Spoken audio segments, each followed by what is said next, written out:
Let's dive into the story of one of Airbus's greatest wide-body successors, the Airbus A330. First flown in 1992, the A330 was designed as a versatile, fuel-efficient twin-engine jet for both regional and long-haul flights.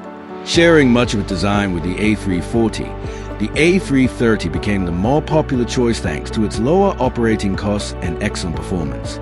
With variants like the A330-200, -300, and the modern A330neo, it continues to serve airlines worldwide, offering comfort, efficiency, and long-range capability. More than 1,500 have been built, making the A330 a backbone of global aviation for over 3 decades.